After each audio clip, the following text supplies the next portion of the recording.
Welcome everyone, one more time. My name is Omar Sharia, and as well as being a freelance composer, researcher and member of the RESEO network, which is the European Network of Opera Music and Dance Education, today I am pleased to be your host again.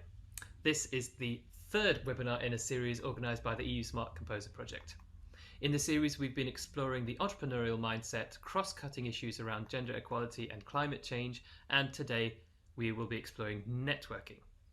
These webinars form part of a preliminary introduction to an intensive 5-day training course that the EU Smart Composer Project is running in Matera, Italy in September this year, but they're also intended to be standalone resources that anyone can access and make use of. This is why these webinars will be recorded live and then posted online in the coming weeks. The EU Smart Composer Project has been developed under the Erasmus Plus programme by 6 EU organisations with the aim of providing practical tools to facilitate knowledge transfer between music educators who provide vocational educational training and music students who compose, thereby improving the employability of contemporary composers. The EU Smart Composer Project is creating 3 intellectual outputs to achieve this aim. A literature review or desk research in VET Music Education in Entrepreneurship, Digital Marketing and Branding for music students who compose contemporary classical music. An EU Smart Composer Project training scheme, of which these webinars form a part, and an accompanying handbook that will be published next year. Today's webinar, as I've mentioned, will introduce the subject of networking, how this applies to professional composers, and what implications this have for the training of student composers. The content will be presented today by 2 of the EU Smart Composer Project partners, both from France. They are the Abbé aux Dames, which is a musical city hosting a summer festival, artistic residencies, concerts and training for young musicians, today represented by Antoine Zenoni, Development Officer of Abbé aux Dames, and our second partner, LABA, a centre of expertise helping associations, private and public organisations develop their cultural projects through European funds and international cooperation. And today they will be represented by Maud Gary, who is the General Secretary of LABA. So without further ado, I would like to hand over to Antoine to introduce the content of today. So welcome to everyone. As you know, you can't go anywhere without being told how important networking is on the music industry. Everywhere you turn your ear, it's not about what you know, but about who you know. It's very cliche, but it's also a bit true. And basically, it's essential to your career. So, because music is always a collaborative process. As a composer, you need to find musicians, of course, rehearsal rooms, concert halls, and so on. I could go on like this all day, but I'm sure you get the idea, my idea by now. Networking is vital to your career in music. But some of the musicians I know, some of the composers I'm hosting in residence at LABA will think it's boring, it's a waste of time and energy. I don't like socializing with people I don't know. I prefer to work on my music, something like this. But today we are here with my wonderful companions to change your mindset about that and rethink the definition of networking with Diana. Omar will share us a bit more about his experience as a composer, and Maud will bring us something like a toolbox. Where can I start? So I will leave the word to Diana so she can talk a bit more about what is networking. Yes, thank you, Antoine. So my name is Diana Gina. I work at Companion in Sweden, where I focus mostly on strategical and organizational development. The reason why I will be the one talking about networks is that in my former life and previous career, I was doing some research exactly on the topics of networks. So I will try to give you like a brief theoretical overview of what are we talking about when we talk about networks. And then we'll just dive into the practicalities of how do we network and what kind of networks we want to be part of. I have a visual support so that it will be easier for you to follow. And so I'll start with that right now, and we'll also have some time for questions. However, I would like just to highlight that the ambition here is not to give you a comprehensive overview or an explanation of what networks are, but just to help you position yourself in your professional roles in this field of networking.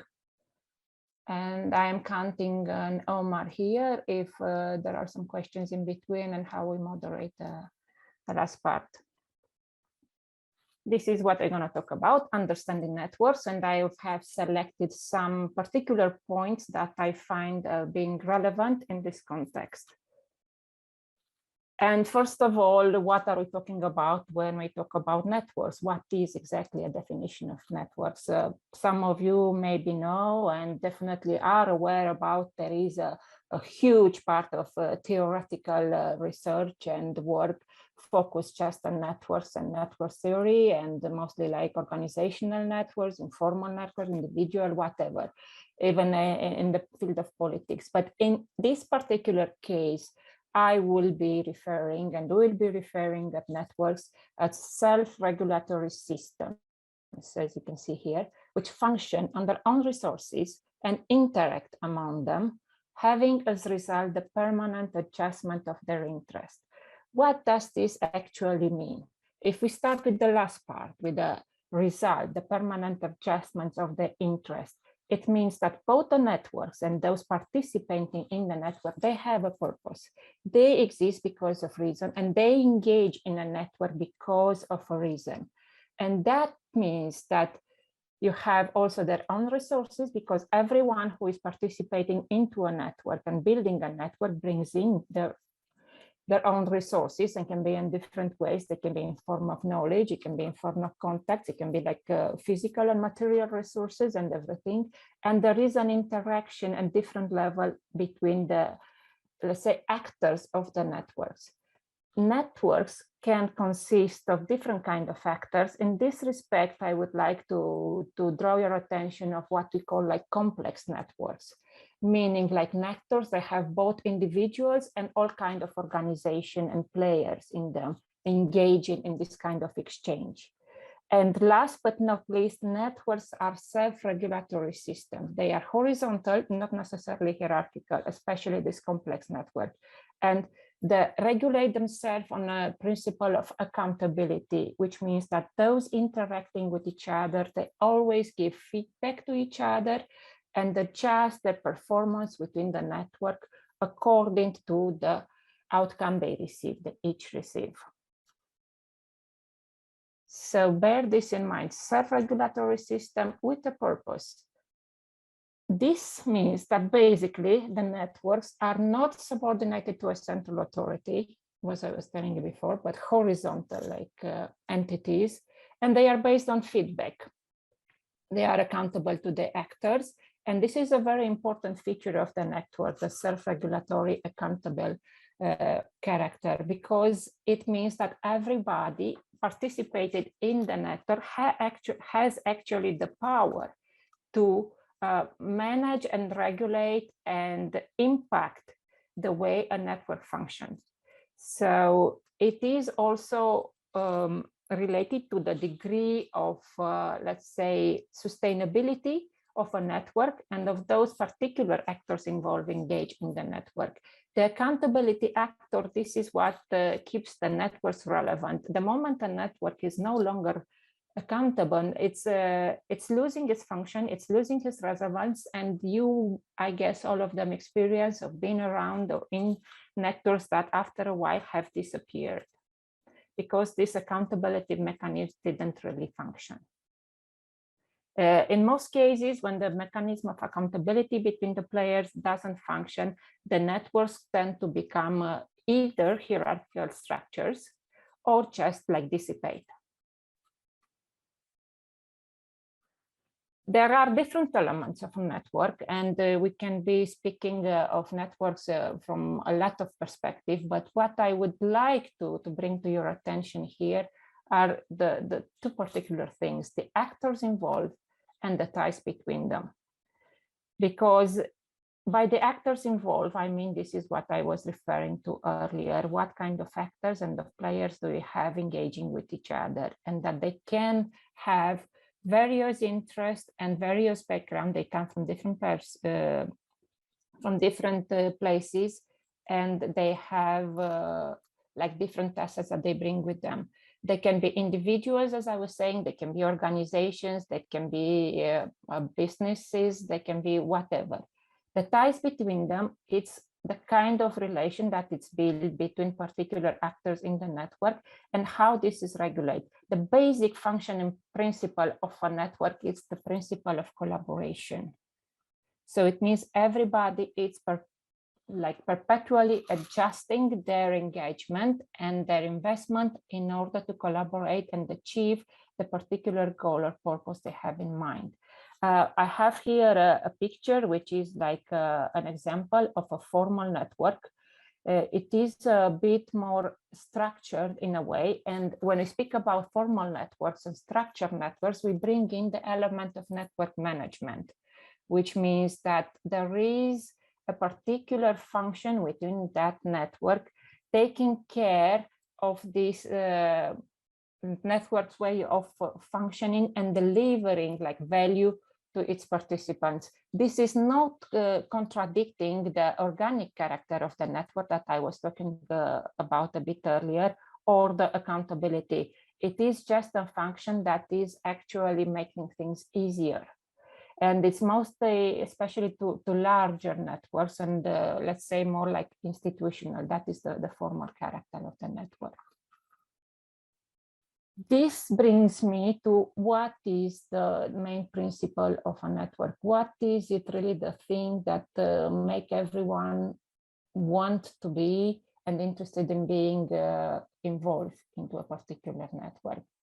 And as one of the the grounders of the network theory is put it, it's the capacity of each party to assess whether it is getting enough of a fair deal to continue dealing. Basically, it is what we call like the win-win principles.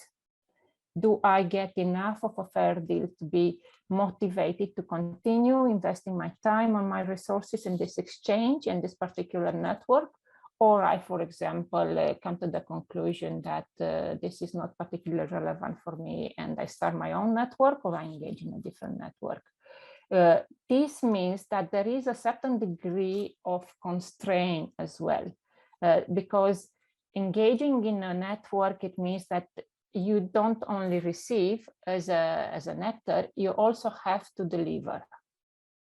And you always have to be aware about what it is that you bring in the game, what it is that you deliver at a certain point, and to whom.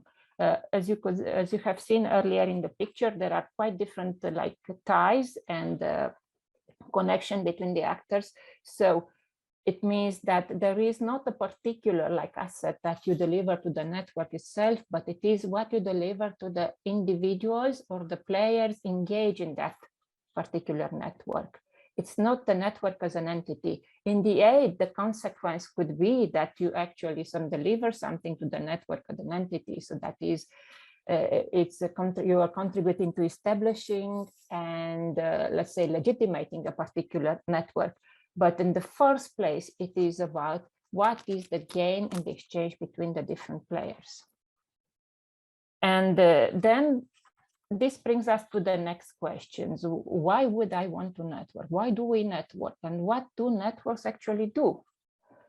I try to focus on these three different things and to bring to your attention. The first of one is like networks can function as resource and information channels. So this is the place when you can go both in an individual, like let's say position, or as an organizational representative, in order to find resources, to get access to resources, and to deliver and get information, to communicate.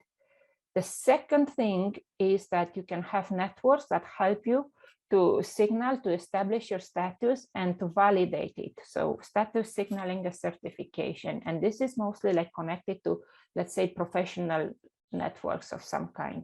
This is also the kind of network when the aspect of innovation is coming in, because by validating your status and signaling this, then you have this capacity also like engaging into like new ideas and new collaborations. And the third one, it's the social influence. And this is about like, how do you engage socially? How do you like extend your like social, let's say, reach in order to be able to, let's say, expand your business or like promote your ideas and whatever you want. And in the picture here on the side, there is an example of a social network, how it is specialized in the social media. So you can see the character in this structure of the networks is kept different, and you have all kinds of different nodes and different like relations between different actors. In most of the networks, you also have this aspect of clusters. So you have different clusters being active into a particular network, and the clusters are functioning, are gathering around particular like topics or subjects or interests that are, let's say, somehow under the general interest of the particular network. Also, another kind of, let's say, classifying the networks, you can speak about like strategic networks, we can speak about like decision-making networks, we can speak about expert knowledge networks, innovation networks, influence networks, or work communication networks, depending of the field of interest. And you see how these, like the smaller networks, are together into a bigger, like informal network. And this brings me to the last thing that I would like to highlight in my presentation. It's what is the difference between networks and networking? How do we put these two concepts against each other? And how we should relate to them. And the easiest way to relate to this is like to see network as a group of actors connected together for a certain purpose, that I was saying before, and that is sharing information, resources, promoting the field, etc. And this is like fulfilling the function and answering to a need. Networks are basically needs-based, while networking is the process itself for creating and using networks. Thank you very much. It was very clear, actually. I think you did a perfect transition to our next step, which is talk about experience and how we can convert it into a practical acting. So please, can you, Omar, come with me and put your microphone on to share a bit more about your story as a composer and a network member also. Yes, indeed. Thank you so much, Antoine. And just before I begin, I have a question for you later, Diana, and I think that Jessica did too, but I'll ask those later. I've written mine down. So yes, I'm Omar. As I mentioned, Omar Sharia. I'm a composer and a music teacher and a researcher, having finished a PhD in composition in 2020. And I'm also one of the project partners of the EU Smart Composer project. I'm employed by Reseo as a researcher for this project, and I will talk a little bit about how that came about as well. But there are essentially 4 experiences that I would like to share in my story of networking. But before I begin, I think I can summarize essentially by saying that I have never, as a composer, got a job that I applied for.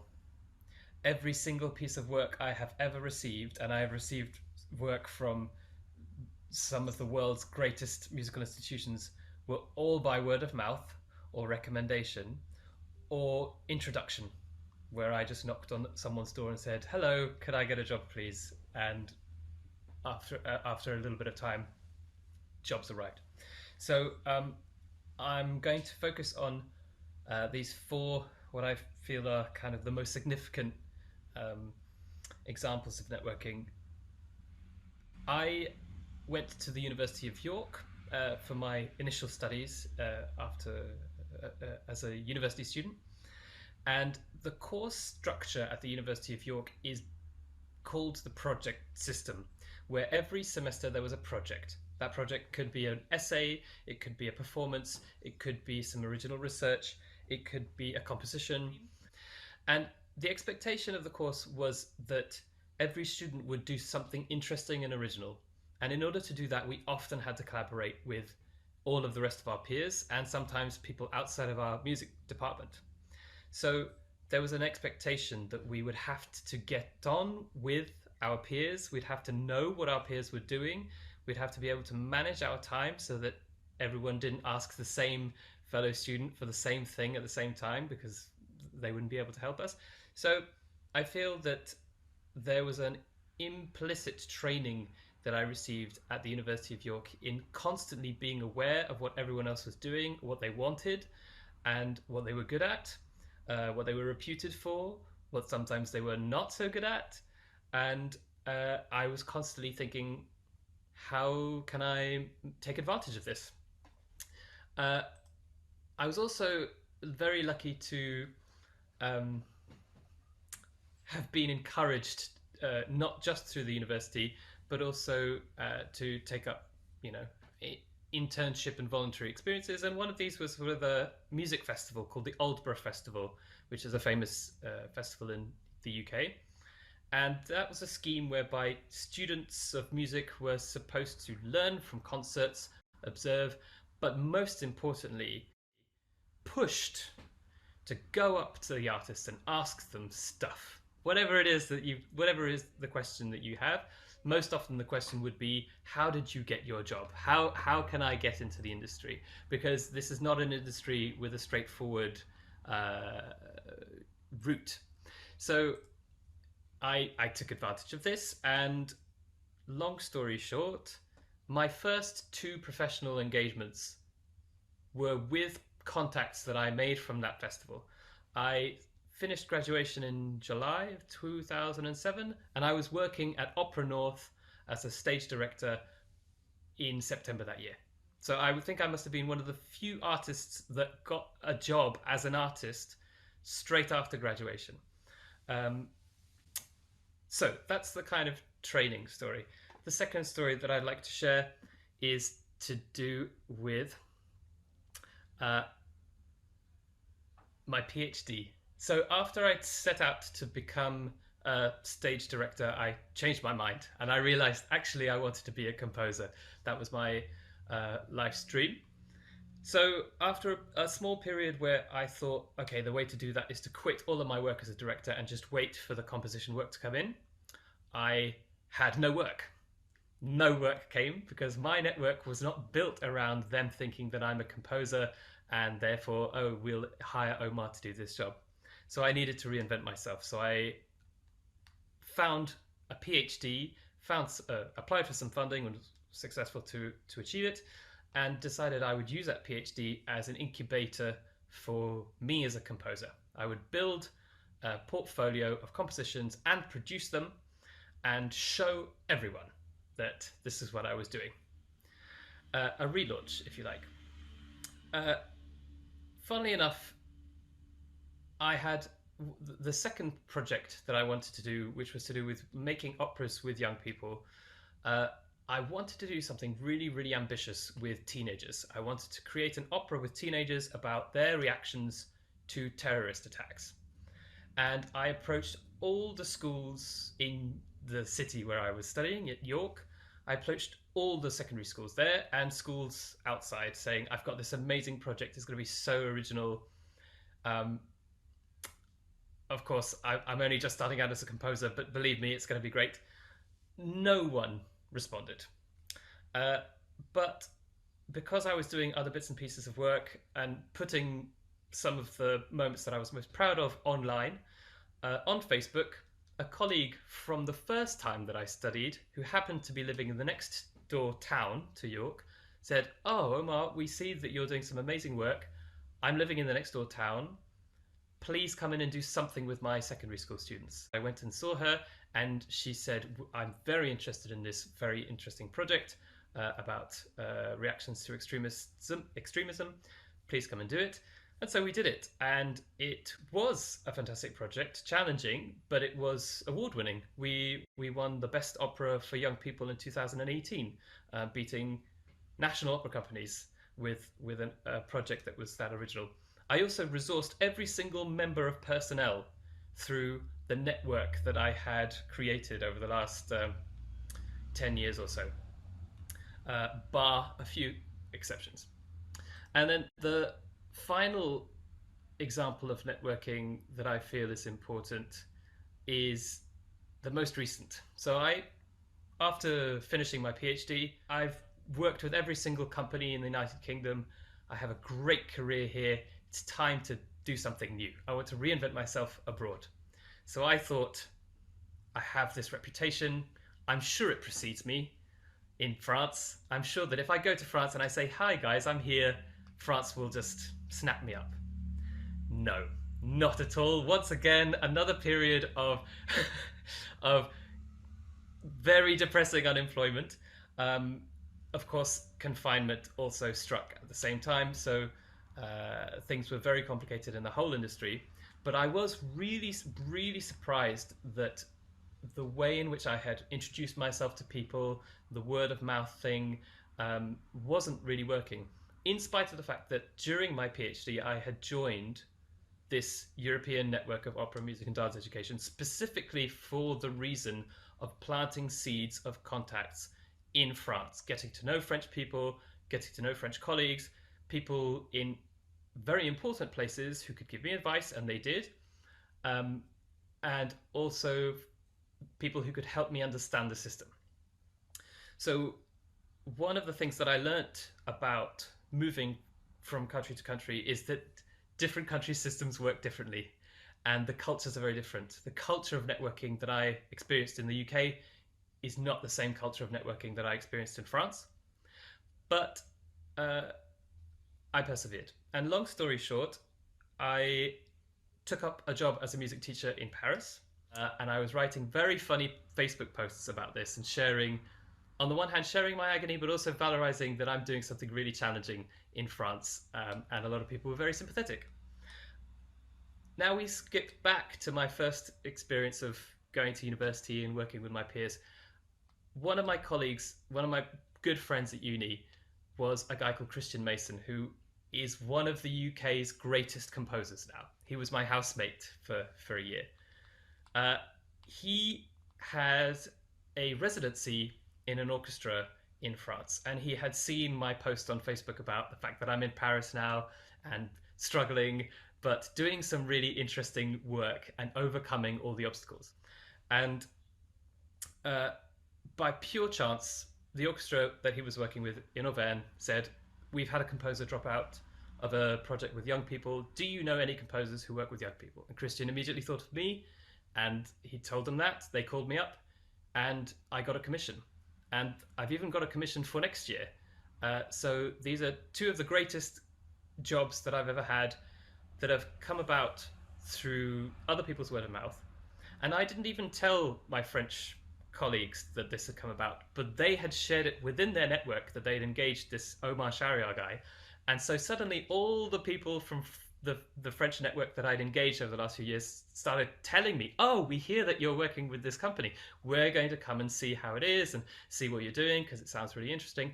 So suddenly all of these grains have started to bloom, and now I am an artist in France, finally. So I guess if I look back on all of these stories and share a couple of tiny little headlines, the things that I feel have always been important is to continuously try to introduce myself to people, to continuously share what it is that I need, but also be interested in what they need and how we can serve each other and fulfill each other's needs as much as possible, even if it's just with information. The other thing is persistence and continuing to go, because one can never tell when an opportunity will manifest. But and I suppose the final thing would be respecting everyone within the network. I have never been able to rely on anyone who has any kind of power to give me an opportunity. It's more to do with showing, as Diana said, that I'm accountable, that I'm reliable, and therefore the network can trust me, I can trust the network, and we build a kind of supportive relationship around that. So that's the highlights of my networking story, I suppose. And I think Antoine, you've got some questions for me after that. Thank you very much for your presentation or your talk, for what you're saying, because it's very interesting. And I have some question for you. My first question, you kind of responded it, but I wanted to have it clear with you. Is it, did you have a theoretical training on networking, or is it only learning by doing? Because you said, I have my UK experience, then my French experience, and you build it. Did you have something theoretical to guide you at the beginning? No, nothing theoretical. In fact, my own aside from the practical experience of networking, but without ever using the N word, as I used to call it, the only introduction that I'd had to the concept of networking was from another friend who was very good at networking. In fact, he would often say, "Excuse me, I have to go and network," and then he'd kind of leave the conversation to go and talk with people. My experience of networking was with him, and that kind of attitude that networking was something whereby you would stop having a conversation with someone in order to go and talk to someone more important. So I had a very bad experience of networking thanks to him. Also, he turned out to be not so reliable. He talked very good. He talked the talk, but he rarely walked the walk. And so my experience at university, which was kind of implicit, and this slightly bad experience, transformed into this experience in the professional world, where actually in the real world people are really nice and they really want to help. And so generally speaking, and so I felt I wanted to be as helpful as the people that I had met, and so I wanted to share as much information and help as I could. So networking for me came out of an organic conclusion of, oh, it's not quite that, it's more this. So yeah, that's the answer to that question. And so would you say networking is on your character, or is it something you must struggle for? Yes. Well, I had previously thought that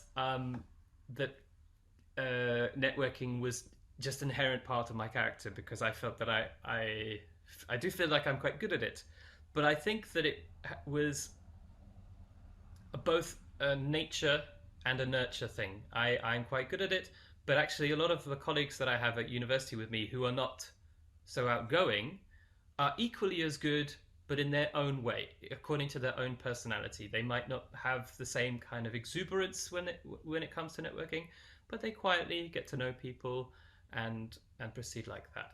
And I think, as you and Diana have said, that's fine. You can't really be anything that you're not. Build your own network is very important, yes. But what kind of action are you doing when we are talking about networking? So it seems very theoretical, but in action every day, how much time and what kind of actions? Yeah, so networking for me comes down to a weekly basis, because not every day is the same. But I'd say about 2 hours of what could be considered networking. Often these are informal conversations that are informal exchanges. How are you? What's going on? Oh, what are you interested in doing in the future?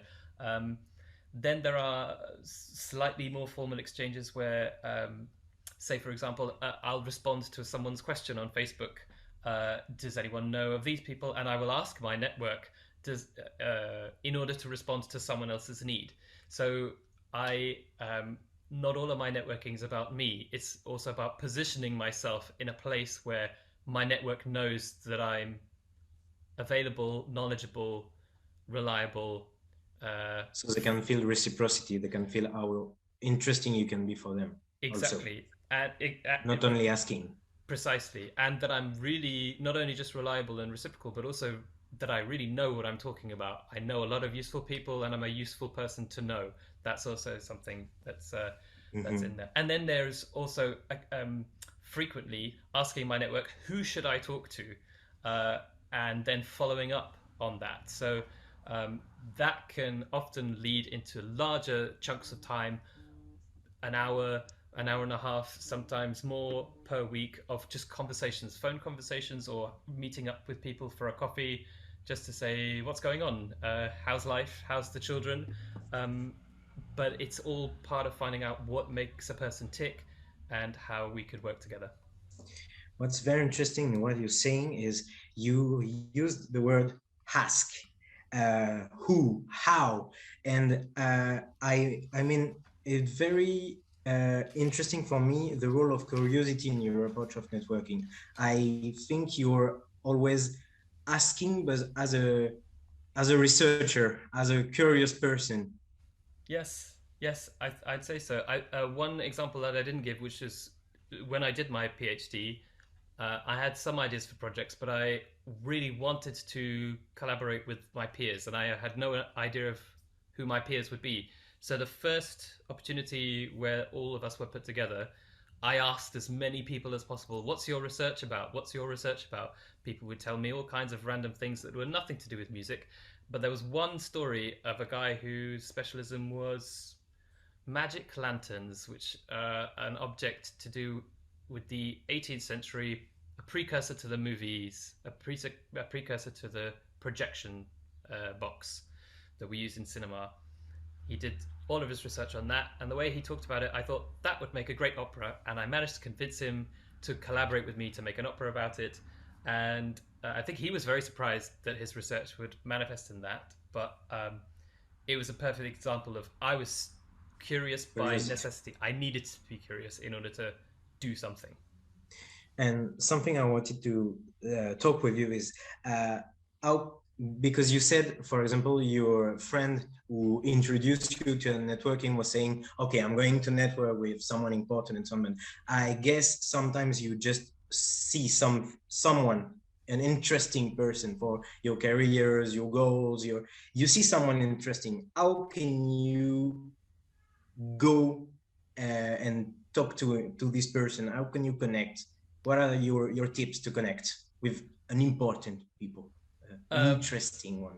I think personally, and this is very personal, I can only think of two things. Firstly, be yourself. Don't pretend that you're anything more than you are.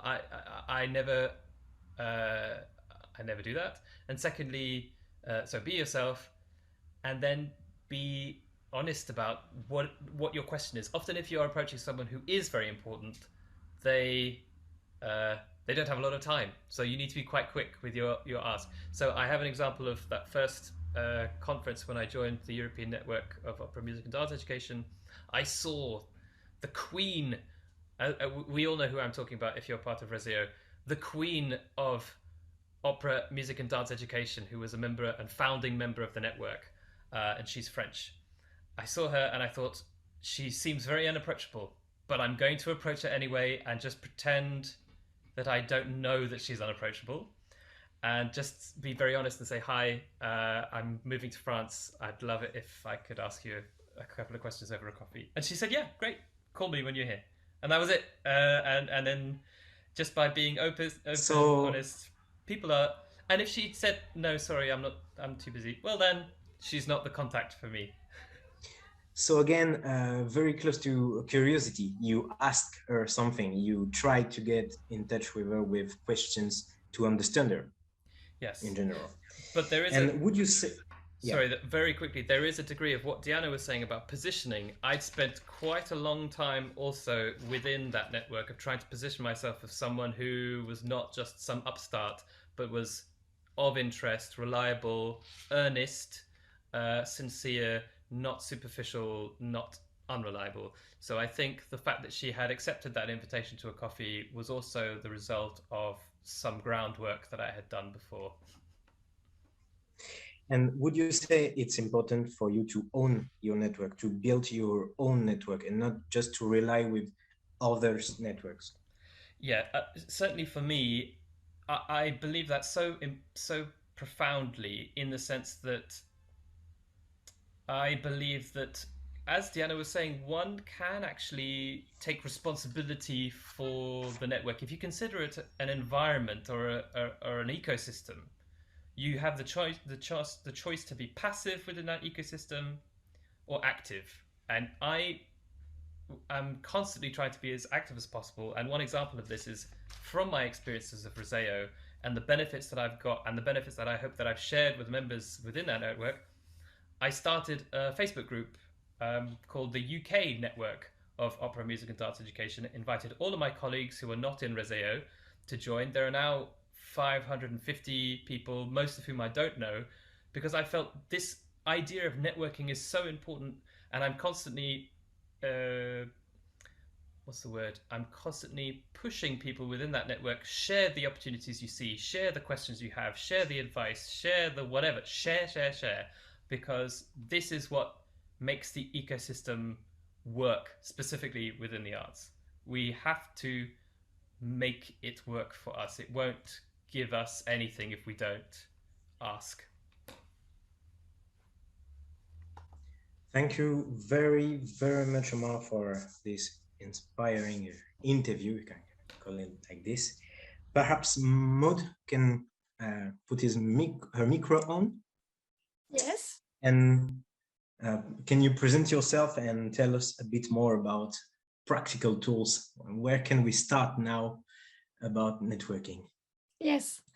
Yeah, thank you very much for the opportunity to talk about that, because it's something that I've been doing, I think, all through my professional life. So I prepared also some slides in order to go through what I wanted to share today. First of all, my background, what I did in the past, and today how I forecast when I do networking, as Omar says, a truly networking session. So wait, I will share my screen. And I call this networking toolbox because this is the thing that we discussed together. But it's really something very informal and based on my own, also my own experiences. So who am I? Actually, before I arrived at LABA, who is partner in this project of European Smart Composers, I started to work in the music industry, in the classical music industry, in a French festival based in Nantes. And for 6 years, I was working on the festival. I was in link with all the artists that we invited from all around the world. And I worked on the music label, which is called Mirare. So at that point, I was young, but I really started to reach out to a lot of people, and specifically to classical music artists.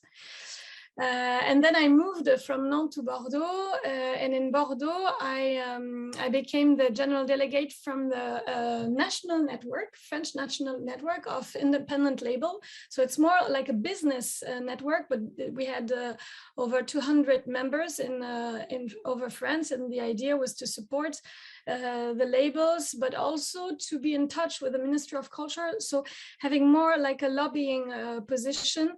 So the networking at that point was quite different, because it was with partners, with organization, several music organization, and on the one side, and on the other side, it was more with representatives and decision makers, so less with the artists. And today I have two main occupations. So I'm General Secretary or Secretary General at LABA. So I'm in charge of most of the European project that we do. And today we are dealing with more than 300 organizations in 30 countries. So I'm traveling a lot, and I'm meeting a lot of people who want to do some European cooperation in cultural projects, not only music anymore, but on a wide scale. So this is a new network that I had to build when I arrived at LABA 2 years ago. And I'm also a volunteer as a co-chair of a company which organizes performing arts live events on sustainability level with solar panels and so. And for this matter, I am also more on a militant side, ecological. So I meet a lot of people, but more on environmental, not at all linked to culture. So I have different, today I can say that I own different kinds of networks. And so here's what I think are the different types of networking I did. And I think regarding to the subject is a bit like this. So first you network with artists or programmers or to find a shared vision about an artistic aspect. Une œuvre, an artistic, I don't remember the word in English. Piece of art. Piece of art, thank you. Then the second level is to do some networking with the potential partners who can be your friends. It's not that they are businesses, and it's really just, it's not the same kind of objective that you put behind it. So to do some business opportunity, in my case now at LABA, it's really to find some partners to join different cooperation projects. And the decision makers, which is another type of networking, because you have different key messages and sometimes very few time to give some information, and also, and of course, the people, they will remember your key message if they like the way you tell the key message. So it's also very important, but it's another posture. And of course, there are two types of networking, online and in real life. It's not the same thing, even though I think the follow-up and the short messages and the fact that they have to remember you, it's the same tips and tricks, actually. So here I wanted to share you my mantra number one. A poetress who said this sentence that I often remember. I've learned that people will forget what you say, people will forget what you did, but people will never forget how you make them feel. So I think it's very important and very human because me, for instance, my character is to talk a lot. I'm very curious, I'm enthusiastic, but on the wrong side, on the dark side, I say too much things. And I learned that if you say too much things and you share too much, the people, they won't remember anything what you say. So now I learned, I have 15 years of work behind me. I learned to be much more precise, concise, saying less things, but try to feel something with a person. And also think of it. It's not just the intuition. Bon, let's hope that he will feel something about me, and but having this in mind. And I remember also once I read a research about what people notice when they meet you. The first thing they will notice is not the color of your eyes, it's not the way you're dressed or so, even though it comes very closely, it's if you look in good health. So when you come and present yourself for the first time to a person, of course, a smiling face, someone who looks in bad shape or bad health, well, it arrives, but it's something that it will be noticed on an unconscious way, because it's something that you feel when somebody seems to be not good in shape. So if you go and want to network, you have to be in good shape, you have to have sleep a lot or be in good mood. So voilà, this is really something I think important, very obvious, but sometimes forget about this. And my mantra number two, but you already talked a lot about this, is the curiosity thing, is not coming and telling about yourself but be interested, and knowing if you have 2-3 questions to ask, you have to know what kind of question you have to ask. If you go to a music programmer and you ask him about a group you never worked with, bon, that's a pity. So this is my second mantra, and then I try to give some different tools. Can you see the presentation? Yes, you see the yes.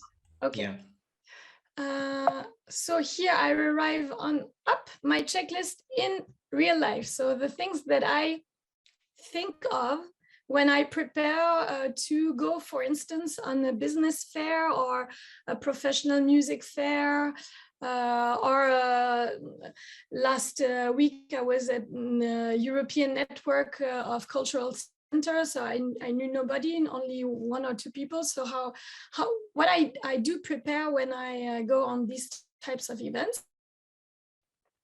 So first of all, I always try to be opportunist. Opportunist in the French language can sometimes be negative, but I think on the other hand, a very positive wording.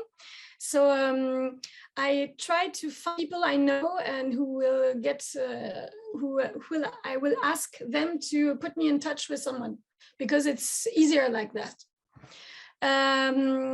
Then, of course, I prepare all my physical supports. Me, for instance, today in my job, the business cards are very important. But as a composer, as a musician, depending on who you are, of course, you need different physical supports. And I put it a bit later. The idea is not to give them away. The idea is to give them if only you feel that something happened.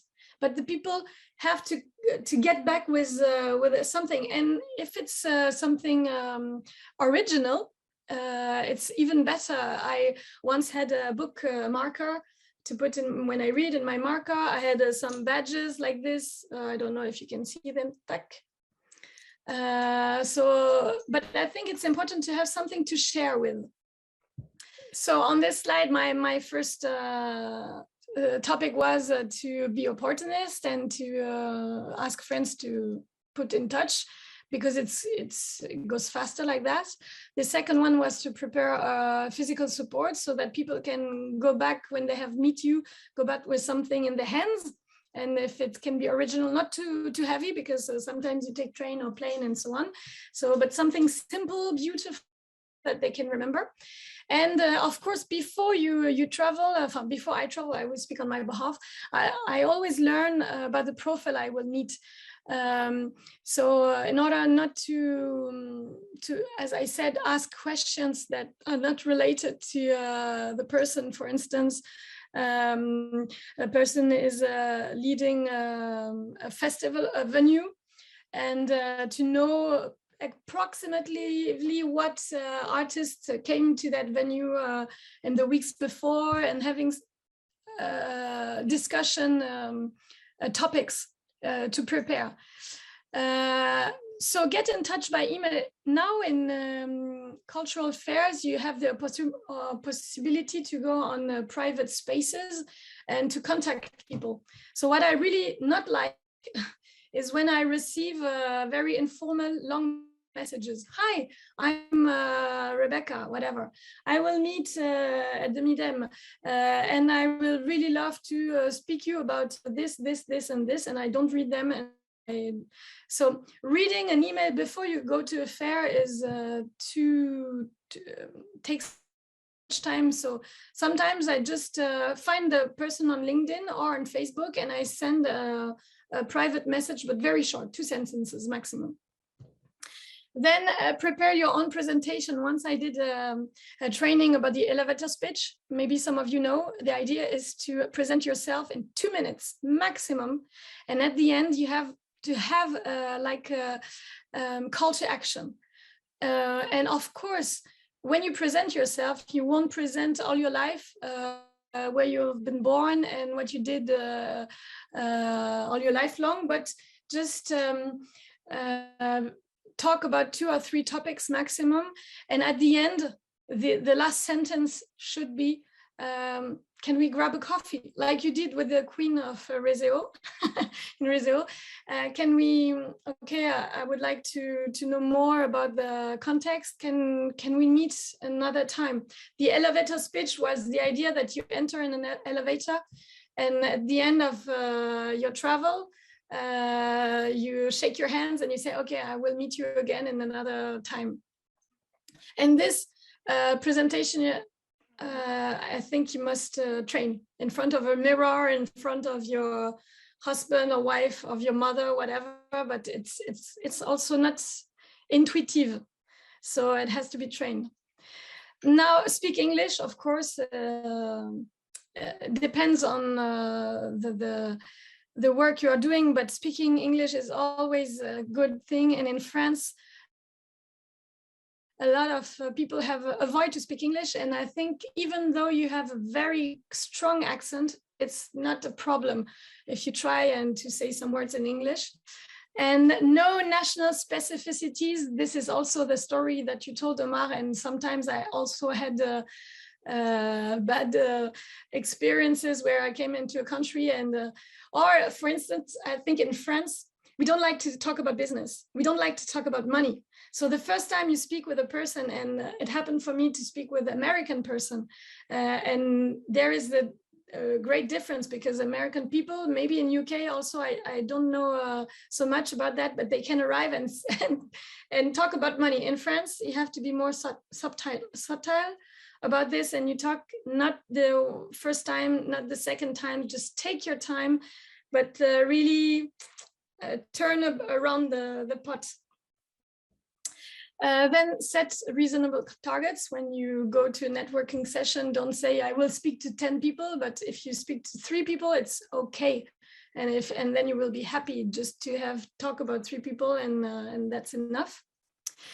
And this is a point that I like also, prepare your dress code, because depending on where you go, for instance, I've been to the Ministry of Culture in France several times, and at a point, I noticed that I had the wrong dress code. I was in jean, like I'm sometimes I'm random clothes. And when you go to speak with decision makers, they don't have to think about how you are dressed up. They just have to talk to you once.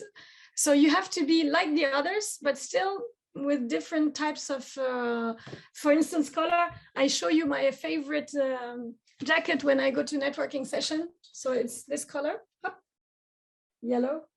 It's quite, I'm dressed up, but it's yellow so that the people remember, and I always avoid black. And it's, yeah, it's just a position, marketing position. That's what I think. The yellow girl.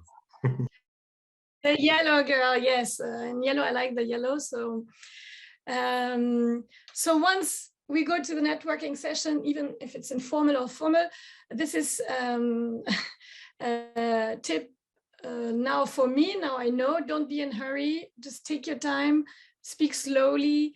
And if you meet few people, it's okay. And don't give away all your flyers. Give them just to the people you talk to and you had a real connection.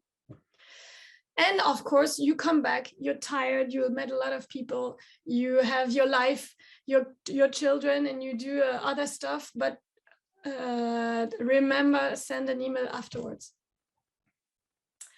So this is my checklist in real life, and then online is a bit the same. Can you see? Yes? Yes, perfectly, yeah. So my way of doing things, I avoid the email now. I do a lot more on social network before I meet the people. So for business and lobbying and finding partners, now on my side, it's much more in LinkedIn. I think all the artistic field remains on Facebook, even though young people don't go on Facebook anymore.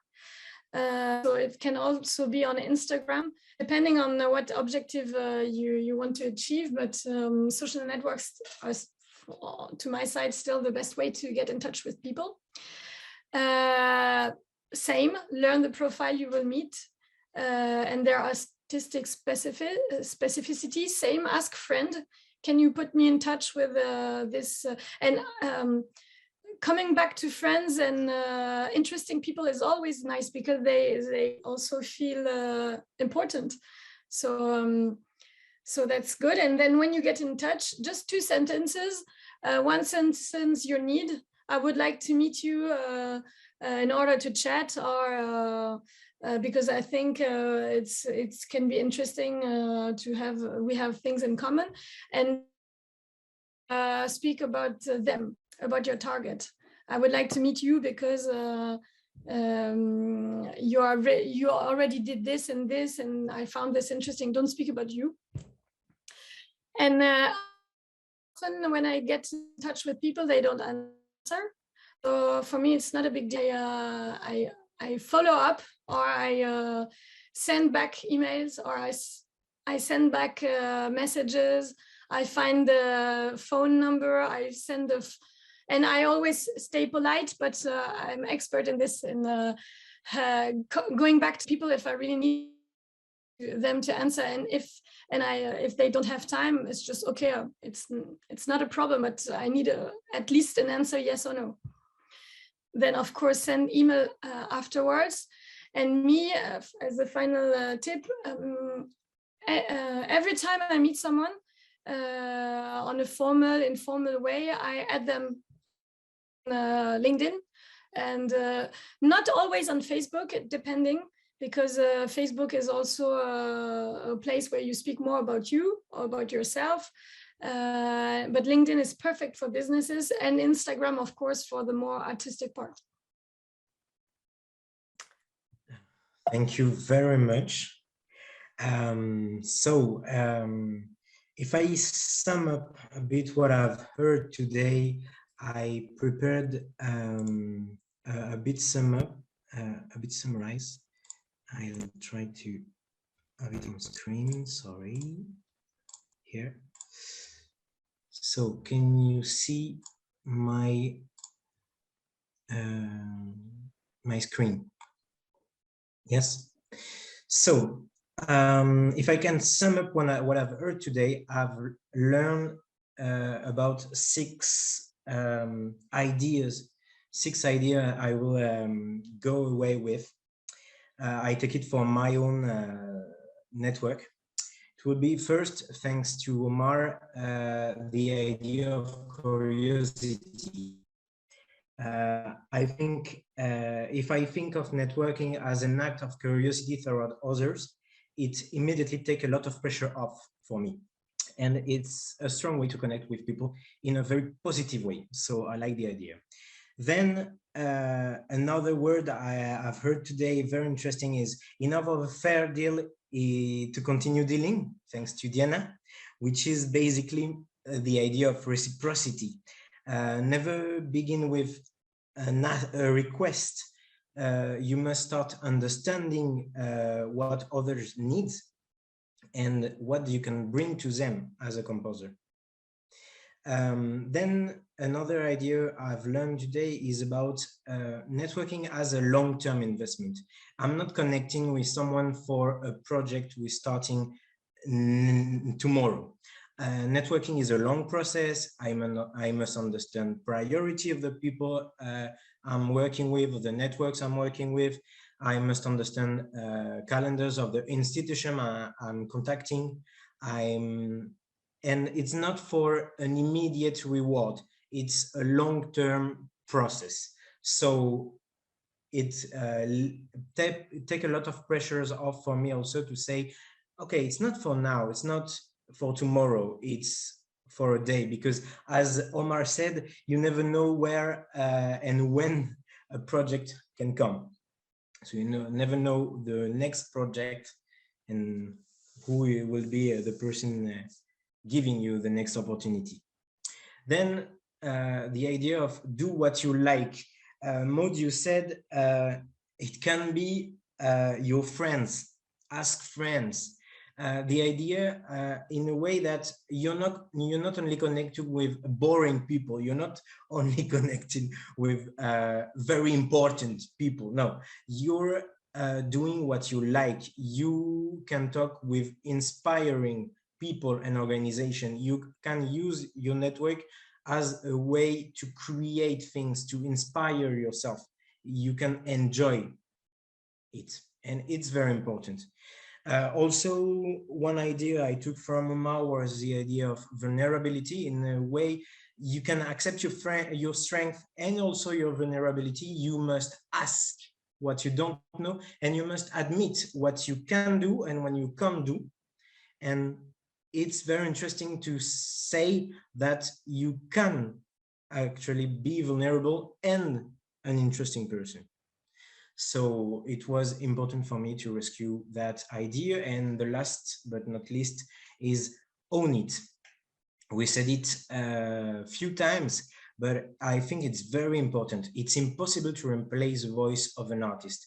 You have an added value as a builder of your community, of your networks, and anyone can do it for you.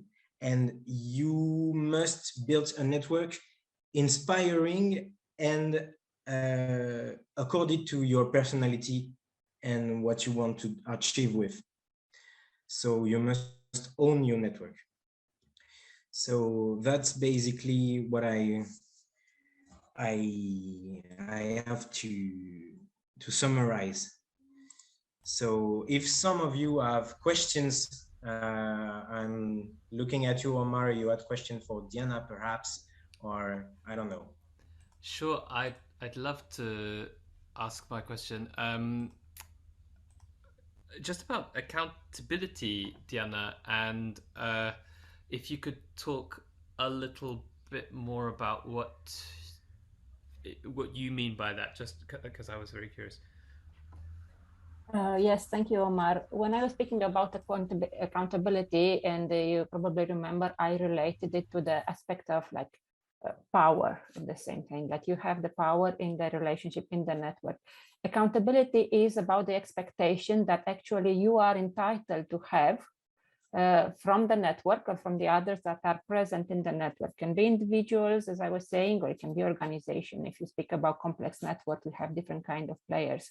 Accountability is what you can actually expect and hold the other accountable for, like follow up, as Maud was talking about, or other things, like to make it specific, but also what you are talking about, where is your responsibility, because you have to bear in mind that you are also accountable towards the others that are involved. You have your own responsibility. So I will connect accountability also to responsibility, not only to the power, not only to the like follow up, but the responsibility that each participant in the network is having. Because if you do not take responsibility, the network at some point will stop functioning. And if you don't have this kind of accountability, which is in between the actors, then the network, it will turn into something else.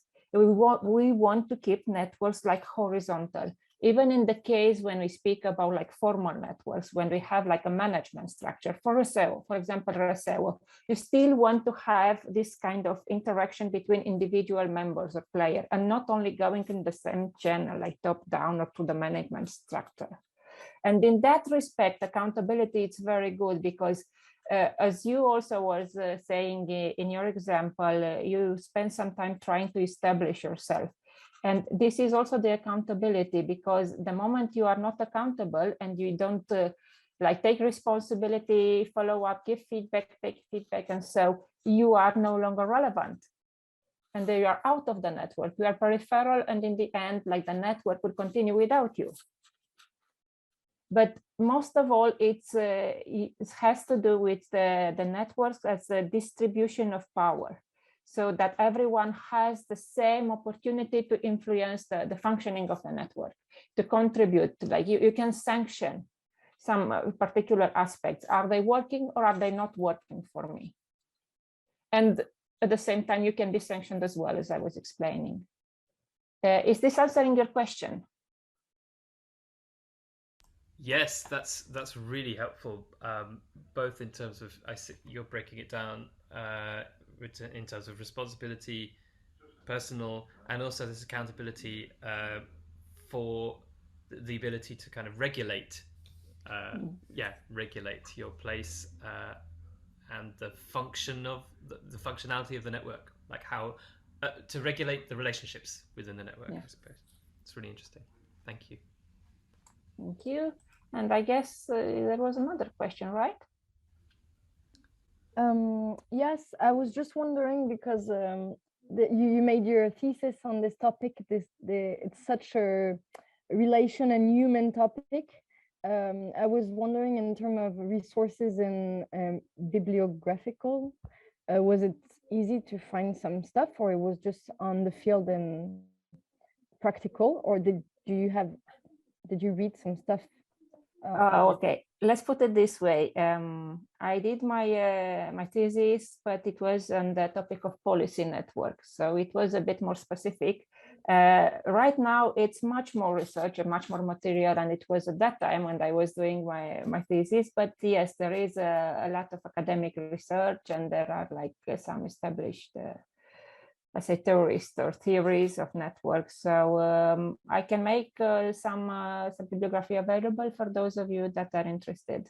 Absolutely, that would be no problem. And it's very nice because at the time as I did my research, for example, this like social networks and social media networks were not as developed as they are now. So this part of the theory was not present at that time.